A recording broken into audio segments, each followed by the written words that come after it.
Hi everyone. In this video, we're going to practice English in a fun and interactive way. Are you ready to improve your pronunciation, rhythm, and listening skills? Let's get started. Today, I'm going to share an exciting story about Anna, a traveler who has explored many countries and finally set her sights on India. But before we dive into the story, let me explain how you can use this video to practice English effectively.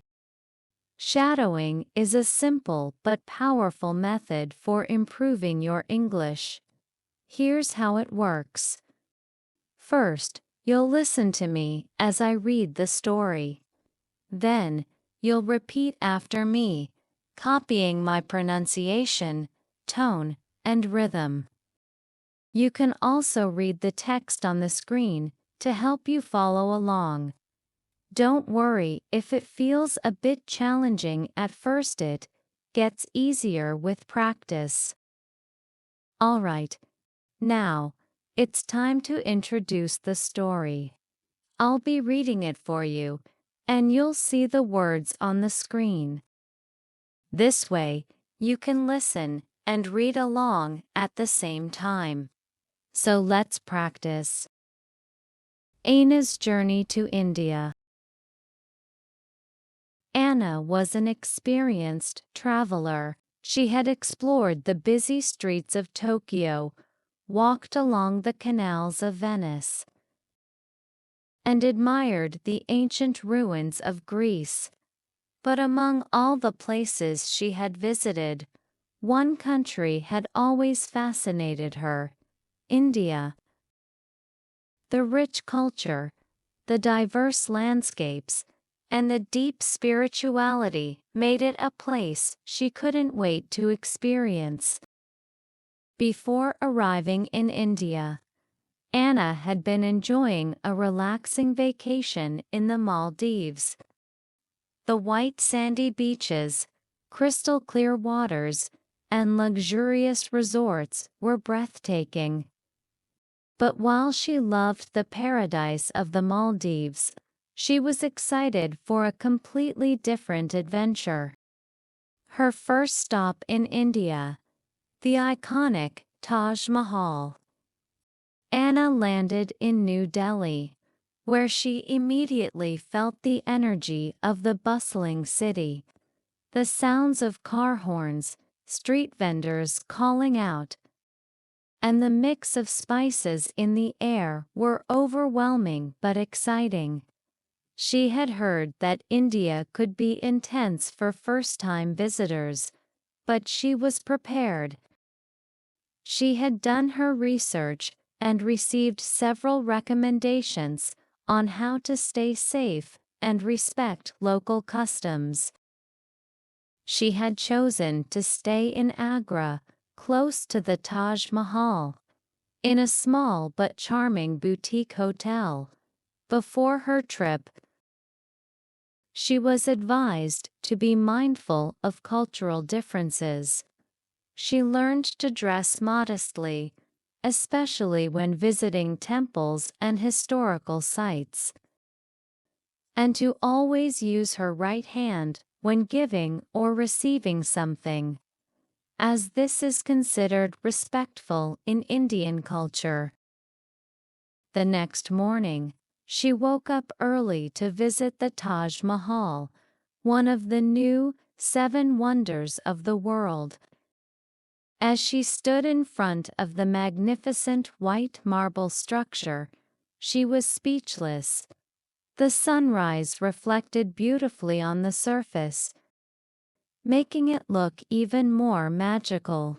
She learned about the history of the monument, built by Emperor Shah Jahan in memory of his beloved wife, Mumtaz Mahal. It was a symbol of eternal love, and Anna could feel the deep emotions behind its construction. After Agra, Anna's journey continued to Varanasi, one of the oldest continuously inhabited cities in the world. Known as the spiritual heart of India, Varanasi was unlike any place she had ever seen. The Ganges River, sacred to Hindus, was filled with devotees performing rituals at sunrise. The sight of people bathing in the holy river, priests conducting ceremonies, and the sound of bells ringing created an atmosphere that was both mystical and humbling.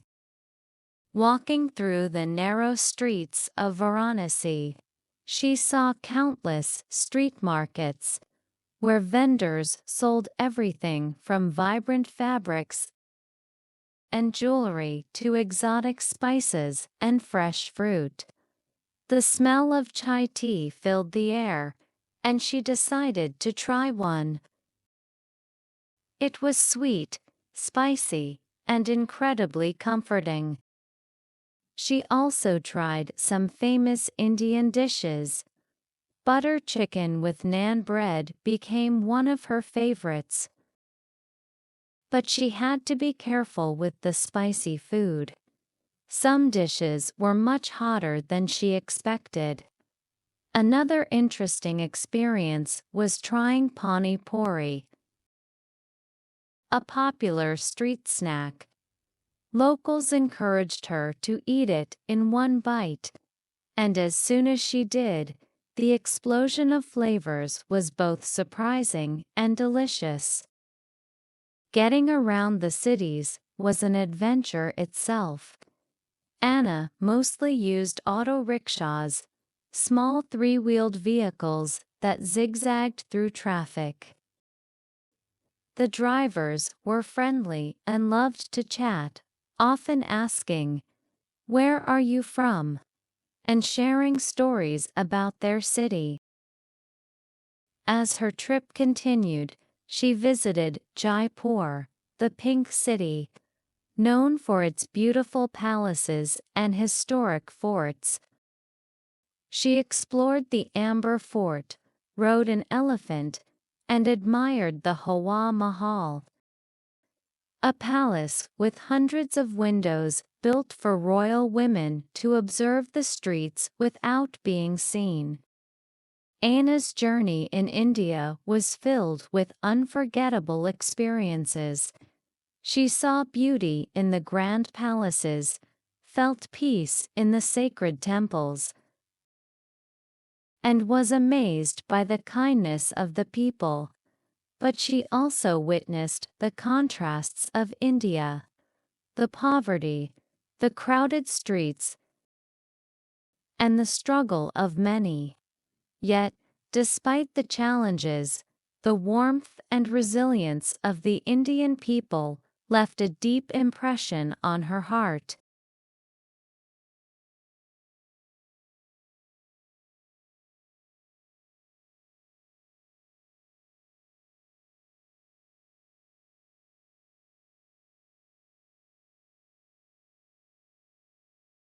This story shows us that traveling is not just about visiting places, it's about learning, experiencing, and understanding different cultures. Aina's journey in India taught her that every country has its unique beauty and challenges, and that's what makes travel so special. Now, let's look at some useful phrases and vocabulary from today's story. These are words and expressions you can use when traveling. Let's break them down and practice together. I'd love to visit India someday. Use this phrase when talking about travel plans. Where is the nearest hotel? A useful question when looking for a place to stay. How much does this cost? Helpful when shopping in markets. Can you recommend a good restaurant? A great question when looking for local food. 1. Landscape, meaning the visible features of an area of land. Scenery. Example: the mountain landscape was breathtaking, with snow-covered peaks. 2. Sandy, meaning covered with or containing sand. Example: we walked along the sandy beach barefoot. 3. Bustling, meaning full of activity, noise, and energy, lively and busy. Example: the market was bustling, with people buying fresh fruits and vegetables. 4. Horn, meaning a device on a vehicle that makes a loud sound as a warning. Example: he honked the car horn to warn the pedestrians. 5. Mindful, meaning being consciously aware of something, paying attention on purpose. Example: try to be mindful of your breathing during meditation. 6. Humbling, meaning making you feel less proud or aware of your limitations. Example: seeing the vastness of the universe through a telescope was a humbling experience. Thank you so much for practicing with me today. If you enjoyed this story, please give it a thumbs up and share it with your friends. And don't forget to subscribe for more fun and useful English lessons. Remember, learning English is not just about words, it's about communication. Mistakes happen, but that's okay. Keep practicing, stay confident, and enjoy the journey. See you in the next video.